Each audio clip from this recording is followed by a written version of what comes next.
सो PPI data आ गया है market में और वो आया है थोड़ा बहुत बढ़ के, और इसका रीज़न क्या हो सकता है वो आपको सिंपल से बता दूंगा। पहले पीपीआई की डिस्कशन करें उससे पहले आप लोगों को छोटी मोटी चीज़ें बिटकॉइन के बारे में बता देता हूँ। पहले हम चार्ट को देखेंगे, फिर हम किसी और इंपॉर्टेंट चीज़ पे चलेंगे, क्योंकि पहले हमारे लिए प्राइस एक्शन है, बाद में कुछ और होगा। ठीक है, इसी के साथ मैं आपको एक और इंटरेस्टिंग चीज़ बता दूँ। अगर आप टेलीग्राम ज्वाइन करे थे, हमारे प्रो ट्रेडर्स में थे, तो बिंगेक्स के द्वारा, हमारे द्वारा नहीं, ये बिंगेक्स ने किया है गिव अवे और ऑप्टिनेक्स ट्रेडर्स को दिया गया है। तो इसमें से एप्पल की वॉच एसई जो है उसका पैसा जो $250 है वो दिया गया है उनके अकाउंट में। ये यूआईडी डाली गई थी, फिर इनको मैंने कहा भाई मैसेज करो, तो इन्होंने खुद बोला कैसे क्लेम करूं, ये इनके में भेज दिया जाएगा। ठीक, सो अगर आप लोग अभी तक हमारी रेफरल लिंक से नहीं साइन अप करके ट्रेड करते हो तो फिर आप ये सब कुछ मिस आउट करो। प्लस आप हटाओ, ऐसे ही हटाओ, ये वॉच गिव अवे हटाओ। मैं नहीं मानता ये सब में। ठीक, अब मैं किस में मानता हूँ? मैं वैल्यू प्रोवाइड करने में मानता हूँ कि अगर आप लोग को मैं वैल्यू प्रोवाइड कर रहा हूँ ना भाई, तो इसका मतलब ये कि आप इतना उस ऐसी मतलब लाख ऐसी खरीद लोगे, ठीक है, 100 ऐसी खरीद लोगे। तो वो चीज़ सिखाने में मेरा विश्वास है, और वो आपको मिलती है प्रो ट्रेडर्स ग्रुप में। प्रो ट्रेडर्स फ्री है, फ्री है, फ्री है, प्रीमियम नहीं है, कोई चार्ज नहीं, कुछ भी नहीं है। जुड़ना बहुत आसान है, डिस्क्रिप्शन में जाओ, टेलीग्राम ज्वाइन करो और वहां पे पिन मैसेज को चेक करो। Let's go into the video. सबसे पहले जनवरी का पीपीआई इन्फ्लेशन जो है अनएक्सपेक्टेडली बढ़ गया 3.5%। पता नहीं ये वर्ड यहां पे क्यों लिखा गया, अनएक्सपेक्टेडली क्या था? मतलब आपको मतलब देखो क्या होता है, सीपीआई का लाया, उसका मतलब क्या है? कंज्यूमर प्राइस इंडेक्स, और पीपीआई का मतलब क्या होता है? Producer price index. तो कंज्यूमर प्राइस इंडेक्स सीपीआई तभी तो बढ़ के आएगा जब पीपीआई बढ़ा होगा। इसका रीजन क्या है कि प्रोड्यूसर को कोई चीज बनाने के लिए जितनी कॉस्ट लग रही है उसके सामान महंगे हो गए। अब मैं आप फर्ज करो कि आपकी एक अंडे की दुकान है, आपको अंडे महंगे मिलने लगे, आपको मुर्गा महंगा मिलने लगा, और आप यहाँ पर जो भी इंग्रेडिएंट है, मैदा, गैस, कुछ भी हो गया, आप रोल देते हो, कुछ भी करते हो, वो महंगा आने लगा। तो फिर आप तो एंड में अपने चीजें महंगी बेचोगे, तो प्रोडक्ट जो है ऑलरेडी महंगा हो गया, तो वो पीपीआई है, वो बढ़ गया है 3.5%। अब ये तो जाहिर सी बात थी कि जब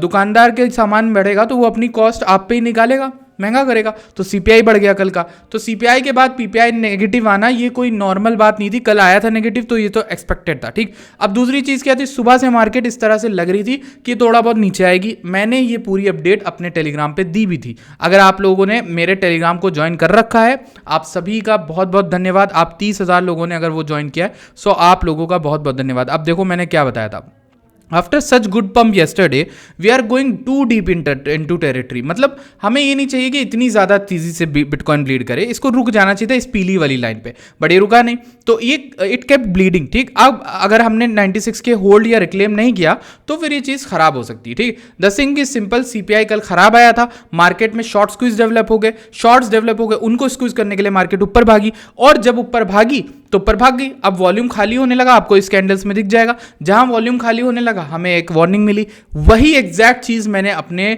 प्रो ट्रेडर्स में एग्जिट कराया। कल आप लोग को याद होगा कि मैंने एक लॉन्ग करी थी जिसका आपको प्रॉफिट दिखा रहा था, वो लॉन्ग एग्जैक्ट जगह पे हमने एग्जिट करी 97.7K और 98K से फॉल आया, $300 बस ऊपर गया, वहां से अच्छा खासा फॉल आ गया, $2,000-3,000 का फॉल आ गया, और ये फॉल आपने कैप्चर किया। अगर आप प्रो ट्रेडर्स में थे, आपने लॉन्ग भी कैप्चर किया, आपने शॉर्ट भी कैप्चर किया। ठीक है, अभी पिछले 3-4 दिन से हम अच्छा खासा प्ले कर रहे हैं, बस ब्रेकआउट इस रेंज का जिस दिन होगा उस दिन भी हम सही ट्रेड में हो, बस ये मैं चाहूंगा। अब इसी के साथ हम कुछ और चीजों के बारे में बात करें, उसमें हमें यहां पर, ये तो हमने पीपीआई की बात कर ली, एक और चीज है वो बड़ी ये है pump.fun को लेके। pump.fun के बारे में हम क्यों बात कर रहे हैं, बिकॉज pump.fun का ये एड्रेस है, और इसमें आप देखोगे पिछले 3 से 7 दिन के पहले और 15 दिन के पहले 90 हज़ार सोल बेचे गए हैं, भेजे गए हैं, और ये भेजे जाके बेचे जा रहे हैं। ये क्रेकन में भेजे गए थे 1,22,000 सोल, और इतने सारे सोलाना जो हैं ये पूरे के पूरे भेजे जा रहे हैं। अब आप कहोगे कि ये क्यों, क्या हो रहा है? ये एक्चुअली में pump.fun पे बहुत सारा पैसा बना है,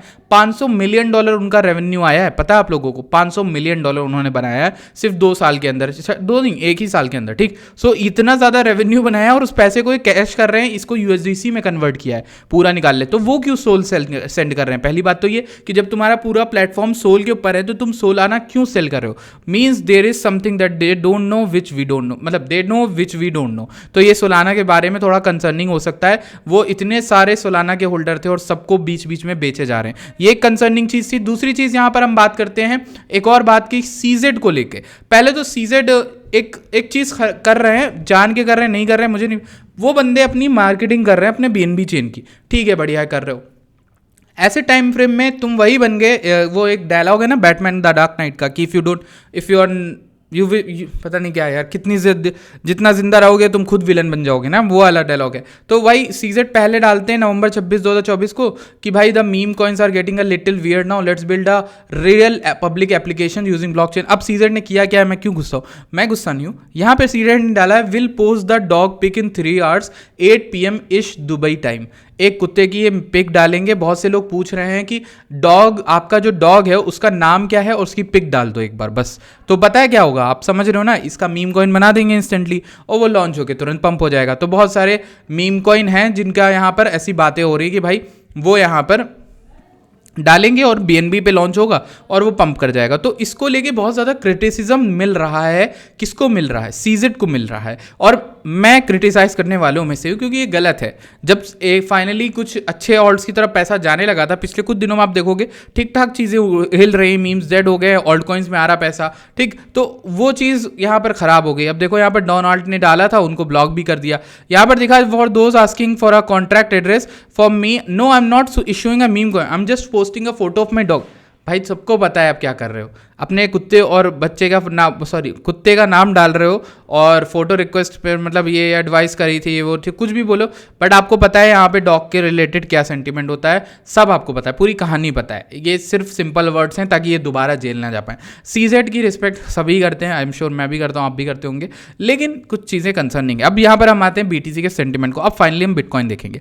सो बिटकॉइन के बारे में एक इंटरेस्टिंग चीज़ ये है कि बिटकॉइन अभी सुबह से तो गिर रहा है 98 से, ठीक गिरा। हमारे पास दो रेंजेस हैं 98 और 96 की। अब यहाँ पर बिटकॉइन जो गिरा है वहाँ पर OI इंक्रीज किया, वही टिपिकल बिहेवियर बिटकॉइन का, ठीक, वही फिर फंडिंग गिरने लग गई, लोग मतलब शॉर्ट कर रहे हैं, यहाँ OI इंक्रीज कर रहा है। लोग मतलब पता नहीं लोग इतने वेल्ले कैसे हैं कि वो भैया टिपिकल चीज़ें से उल्टा ही करना उन्हें। मार्केट गिर रही है, वो शॉर्ट में इंक्रीज कर रहे हैं, ये देखो दिख रहा है, और OI बढ़ रहा है। अब पार्टिकुलरली क्या हो सकता है, मोस्ट लाइकली यहाँ पे एक और पंप आ जाए, ठीक है, बड़ा सा, और इस बार ये इनको भी कलेक्ट कर ले। मेरे ख्याल से मार्केट क्या कर रही है, इकट्ठा कर रही है, समझ रहे हो। जब भी तुम्हें बिटकॉइन किसी इतनी पतली रेंज में ट्रेड होता दिखेगा ना, तो most likely bitcoin is accumulating those rector's, या फिर कह सकते हो रेक्टर्स गलत वर्ड हो गया, लेवरेजर्स, मतलब जो लेवरेज करने वाले बंदे हैं ना, उनको इकट्ठा कर रही है मार्केट। क्यों इकट्ठा कर रही है? ताकि वो ऊपर या नीचे किसी भी एक तरफ एक बड़ा मूव देने वाली है। ये मेरा एक्सपीरियंस कहता है, और मैं गारंटीज से बोल रहा हूँ बहुत बड़ा मूवमेंट आएगा। मैं छोटे मूवमेंट की बात नहीं कर रहा, बहुत बड़ा मूवमेंट आएगा। लाइक मैं I am talking about $10,000, minimum $10,000 का मोमेंटम ईदर साइड मिल सकता है, नीचे भी हो सकता है, ऊपर भी हो सकता है। ये मैं इसलिए नहीं बता पा रहा क्योंकि अभी हम रेंज में, अगर हमने कोई एक रेंज तोड़ी तो मैं बता सकता हूँ कि वहाँ कहाँ जा रहे हैं, लेकिन अभी तो रेंज नहीं टूटी, तो इसलिए मैं कंफर्म नहीं बोल सकता। लेकिन इतना बता रहा हूँ, $10,000 से $20,000 का मोमेंटम आएगा जिस तरीके का प्राइस एक्शन अभी चल रहा है, ठीक। अब बिटकॉइन में बात करें, यहाँ पर बिटकॉइन में क्या है कि भाई लिक्विडिटी डेवलप हो रही है नीचे ही 95K के अराउंड, और हम उसी के अराउंड ट्रेड भी कर रहे हैं, और नीचे 94K तक की लिक्विडिटी दिख रही है मुझे, ठीक। उसके बाद हमें नीचे यहाँ पर एक लिक्विडिटी 92K के अराउंड है और 91K के अराउंड है। उससे नीचे हमें 87K के अराउंड के ऑर्डर्स अब घटते हुए दिख रहे हैं विद राइजिंग OI। इस पूरे मूव के दौरान जब हमने कल से पंप किया है, ऊपर तक हमने आ रहा OI गिरा, वहाँ से OI उठना स्टार्ट हो गया। दैट मीन्स कि लोग जो हैं वो शॉर्ट करने में इंटरेस्टेड लग रहे हैं मार्केट में। अब यहाँ पर और दूसरी चीज़ हम देख सकते हैं कि ये तो हमने बात कर ली थी BPI की। यहाँ पर देखते हैं फियर एंड ग्रीड इंडेक्स जो है 40 पे है, जो कि न्यूट्रल से थोड़ा फियर की ओर जा रहा है, जो कि अच्छी चीज़ है भाई। ऐसे टाइम पे मतलब शॉर्ट्स जो है वो इंक्रीज हो रहे होंगे डेफिनेटली। ऑल सीजन इंडेक्स थोड़ा सा नीचे ही आ गया है, तो बढ़िया बिटकॉइन सीजन में ही हम लोग, चलो भैया ठीक है, हम अच्छे टाइम पे निकल गए मार्केट से, सही है। अब यहाँ पर हम बात करें कुछ इंपॉर्टेंट, अब तो इंपॉर्टेंट के नाम पे हमारे पास सिर्फ यही बचा है, कितना भाग ले चार्ट से, इस पे तो आना ही है, ठीक।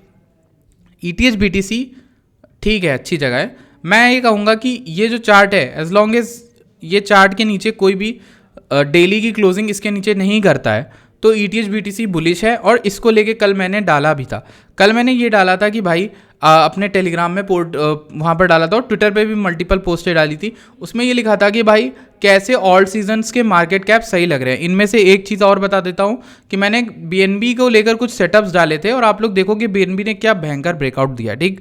उसके बाद CZ ने कुछ ये भी बोला था कि वो डॉग की पिक डालेंगे। देखो मोस्ट लाइकली CZ BNB को ही पंप कराने की कोशिश करें। आपको नहीं पता, आपके मीम, उनको CZ को मीम कॉइन लॉन्च करने से इतना ज़्यादा पैसा मिलेगा ना, उससे कहीं ज़्यादा पैसा उन्हें BNB के अपने होल्डिंग में मिलेगा। जो उन्होंने BNB ले रखे ना, वो BNB जो उठे हैं ना भाई, वो उसमें बहुत प्रॉफिट हो जाएगा उनका। तो वो बेसिकली इस ब्लॉकचेन पर ट्रैफिक लाना चाह रहे हैं, लोगों को इंटरेस्टिंग चीज़ें बता कि मीम कॉइन लाऊंगा, ये लाऊंगा, वो लाऊंगा, ठीक। अभी देखो बिटकॉइन में सुबह मैंने जो अपडेट डाली थी उसमें ये बोला एशिया के दौरान तो हमें डंप देखने को मिला, पूरा एशिया सेशन ने आज डंप दिया, ठीक। अब इस पूरे एशिया सेशन को हम मार्क भी कर सकते हैं इफ़ यू वांट, और उसका जो हाईएस्ट था और एशिया सेशन का लोएस्ट जो था ये था 0.5। तो अब हमारे पास एक लेवल है कल तक की बात कर रहा हूँ, गौर से सुनना। अब मैं प्लान बताने जा रहा हूँ। प्लान इज सिंपल, हम यहाँ पे शॉर्ट्स तो इसलिए नहीं देख रहे बिकॉज डेल्टा अभी भी बड़ा डेल्टा ऊपर की हो रही है, ठीक। अब दूसरी चीज़ ये है कि बिटकॉइन में बढ़िया लॉन्ग कब बनेगी 96 के अराउंड ही, लेकिन सबसे बढ़िया बनेगी 96.9 96.7 रिक्लेम करने पर, फिर उसका रिटेस्ट करने पर इस तरीके की लॉन्ग बनेगी। अब यहाँ से यहाँ लेनी है लॉन्ग, वो तुम्हारे ऊपर है, वो मेरे ऊपर है, ठीक। तो मैं अपना पर्सनल डिसीजन लूंगा, तुम अपना पर्सनल डिसीजन लो कि या ये इस मूव को पकड़ना है या फिर ऊपर वाले मूव को पकड़ना है, वो तुम्हारा है। ये ऊपर वाला मूव थोड़ा कंजर्वेटिव मूव होगा, नीचे वाला मूव थोड़ा यहाँ पर रिस्की मूव होगा, हो सकता है आप गलत हो। अब देखो स्टॉप लॉस किसी को लेना है इस लो के नीचे ही रखेगा obviously, but chances are high कि स्टॉप लॉस ये हंट करे, ठीक। इसके बाद अगर बात करें नीचे के लॉन्ग्स जो हैं फिर 92K के अराउंड है और 88.9 तक हैं, तो थोड़ा सा संभल के भी रहना पड़ेगा ऐसे टाइम फ्रेम में हमें। और हाँ, यही एक चीज़ थी जो मुझे आप लोगों से कहनी थी। बिटकॉइन के बारे में ज़्यादा बातें करने को लेकर हमारे पास है नहीं, लेकिन हाँ कल रात में मैंने ENA की लॉन्ग कॉल डाली थी और ट्विटर पे भी पब्लिकली पोस्ट करी थी, जो ट्विटर पे फॉलो नहीं करें कर लो।